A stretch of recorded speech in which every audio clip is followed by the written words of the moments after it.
Hey, this is Leo for Actualized.org, and in this quick self-help segment, I'm going to talk about critical thinking.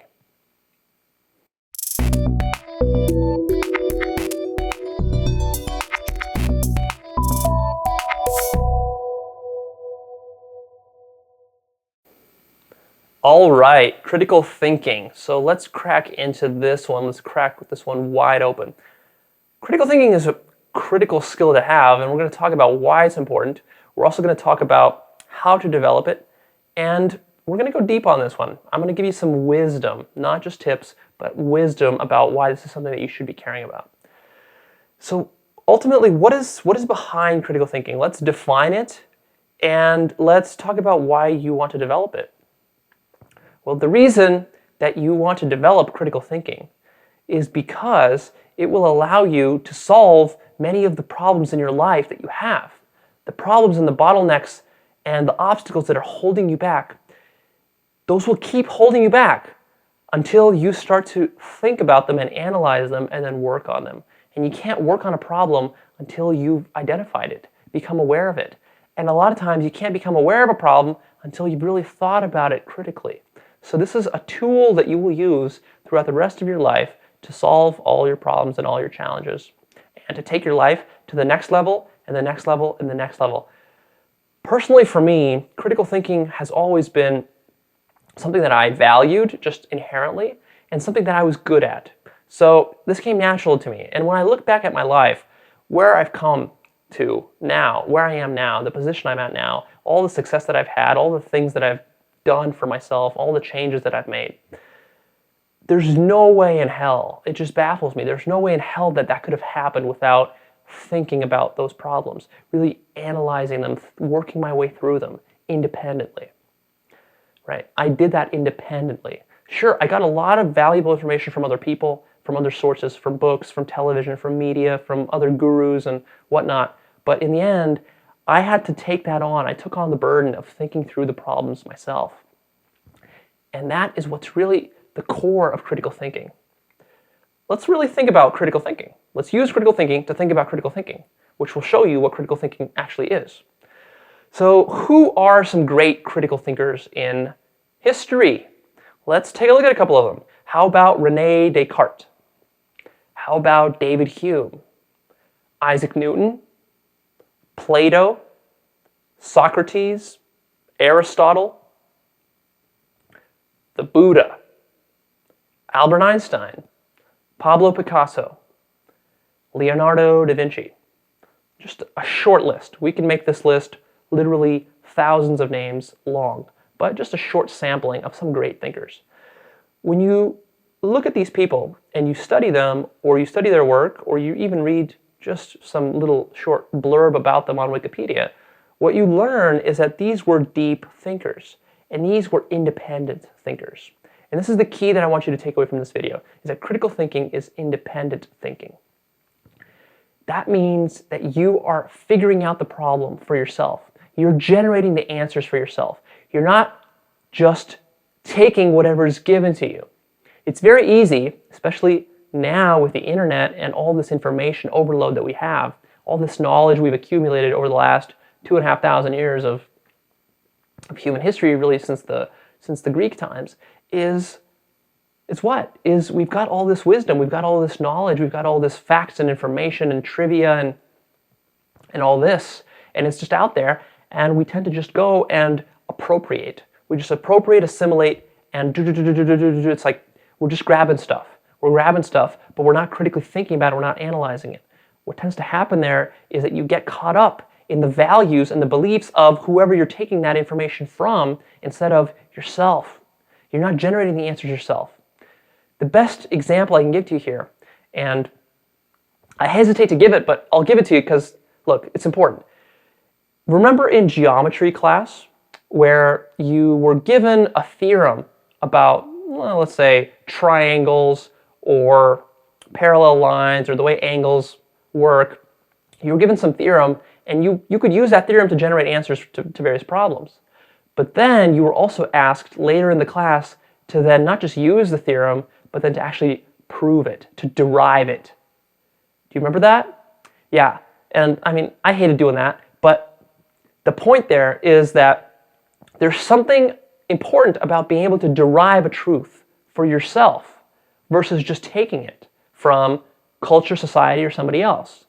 When you do that, even though it can be painful, challenging, and it's much easier to just take a theorem and just apply it without thinking critically about it, when you do that, you get true understanding. You get true perspective.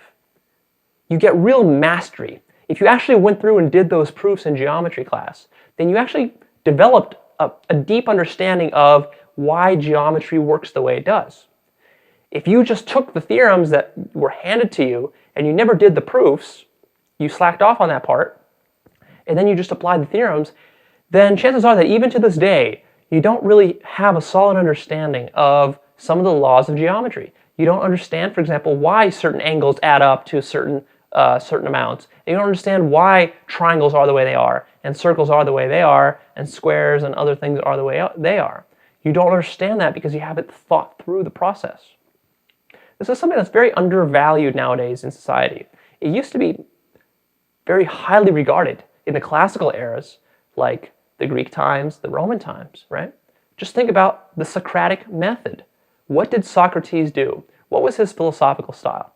It was interesting because the Socratic method, all it is just asking questions. The way that Socrates would educate his students of philosophy, the way he would do philosophy himself, is he would ask you questions. So you might come in there and say, well, I believe such and such.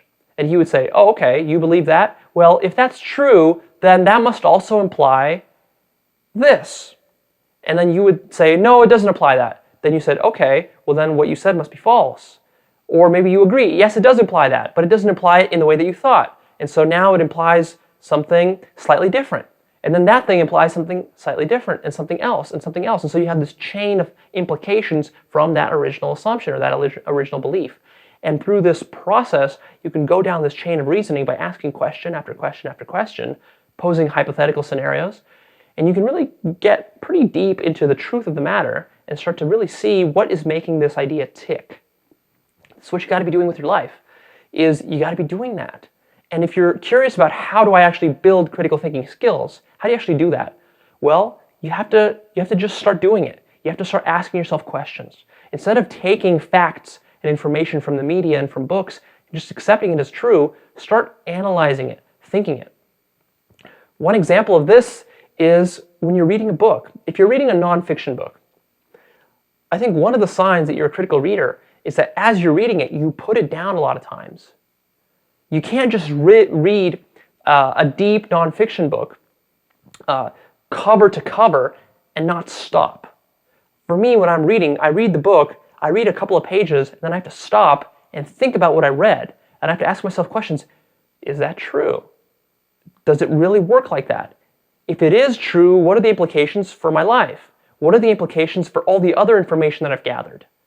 Right? See, I start to ask myself those questions. Sometimes I'll read just 2 pages and then I'll go off on a tangent in my mind, going down this chain of critical thinking that I've got going, and I'll spend 15 minutes thinking about it. And then I'll realize that I was caught in that chain, and I'll be like, okay, let's get back to the book. Finally, I get back to the book because I want to finish the book too, so there's a little bit of a trade-off there. But basically, you go through and you read a couple of pages, then you think about it.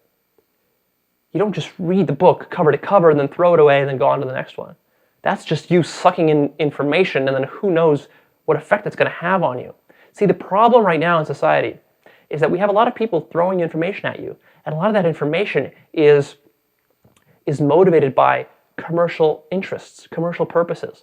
There are literally billion-dollar marketing departments across the country, across the world, that are looking at how to trap you into buying their bullshit product. They might not even think the product is good, and they'll still figure out a way to trap you into it. They'll figure out a way to make you believe whatever is convenient for them, whatever produces the most money for them.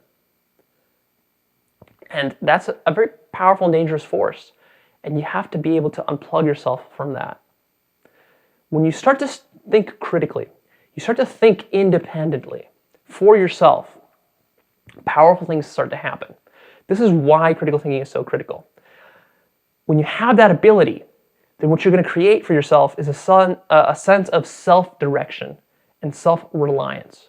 Because right now, if you're not a critical thinker, then you do not have your own direction in life. You do not have a sense of reliance on yourself. You're relying on the media, on culture, on your friends, on people around you, on your college professors, on whatever, to get you the information that you need. And what they're doing is they're providing you, quite frankly, with horseshit garbage negative information that is flat out false, highly distorted, or leading you down the path that you do not want to be going down. When you unplug yourself from that, it's crazy. I think the best analogy I can give is it's almost like there's a herd of cattle and they're all running. They're all running like in a stampede towards a canyon far off in the distance. And there's this giant herd of cattle all walking or running even towards this canyon. And you're part of that herd. And you don't even realize that what's going to happen is that a little soon enough, the canyon's not that close right now, but soon enough that canyon is going to come. And when that whole herd gets there, they're going to fall off the fucking cliff. And you're going to come along for the ride. That's what society basically is. That's what mainstream society is that. And everyone who's plugged into that is going to fall off the fucking cliff. It's that dead serious. This is what's happening with your health. This is what's happening with the entertainment that you're watching. This is what's happening with your lack of exercise. This is what's happening with the crappy career that you're in. This is what's happening with how you understand relationships and sex and religion and morality. All this stuff has just been handed to you and you just take it. You just accept it. You don't think about it whatsoever. You don't discover the truths for yourself. When you start to discover these truths for yourself and think very critically, independently, rely on yourself as the primary source and leave all the other sources as secondary sources. When you are the primary source, you're going to realize that a lot of the ideas out there are just flat out wrong for you, are not going to work, are extremely unhealthy, flat out false, greatly distorted. And what you're going to do is you're going to be that one cow that sees what's happening, and you're going to step and you're going to stop, and you're going to go in the opposite direction. You're going to say, damn, I'm so glad that I broke out of that herd, because if I kept going down that path, I would have surely fallen off the fucking cliff. And all those cows that are going down that direction, they're going to have a miserable and horrible life. But me, because I've got my own sense of direction, I'm going to go and I'm going to chart my own path through life. And my path is going to be an independent path, a critical path, a path that can have strength and value and that can generate something new for humanity, that can create powerful ideas, can start powerful projects, can help people in powerful ways, and can deeply, deeply fulfill me. So this is the bottom line of why critical thinking is important and how it should be working. So practically, how do we actually implement this? Well, I'm telling you, stop getting information mindlessly from the environment. So that means stop just books, stop internet, stop television, stop magazines, stop getting your information from people and family and religion and from history and philosophy and just from gurus out there, including myself, and professors and teachers. Stop relying on those people to just force feed you golden nuggets. You can use all that as a way to prime the pump, but then you got to do the work. You got to put that stuff into your mill. Look at your mind as like a mill that's going to grind through this material that you're putting into it. So you put the material in, then you actually have to do the grinding. That's not what you've been doing so far. To actually do that, you have to start asking questions. Ask questions about your religion. Don't be afraid. Ask questions about history. Question it. Be skeptical. Be a total skeptic. Be a cynic. At least for a while. Go through that phase. Be very skeptical. Be very critical. Be very analytical about what people are telling you, people's opinions. And value your own opinions above the opinions of others. And actually try to derive this stuff. Derive it. Derive the truths. Ask yourself, what is true? What is real? What is valuable to me? What is important in life? Answer those yourself. Don't just get that from your parents. Don't just get that from your church. Don't get that from a book. Don't even get that from me. Everything I'm telling you, you should be analyzing very, very critically and seeing what works, what's true, and what's not. Because what's true for me and what I believe to be true is not necessarily what's true. And it's not necessarily what's going to work for you. You have to figure that out. Think. Don't be lazy. Think. All right, the two factors for critical thinking are, what are they? Curiosity and open-mindedness. If you're curious and you're fascinated by ideas and understanding things, that's going to help you a long way. That's going to move you a long way forward along this track of becoming a good critical thinker.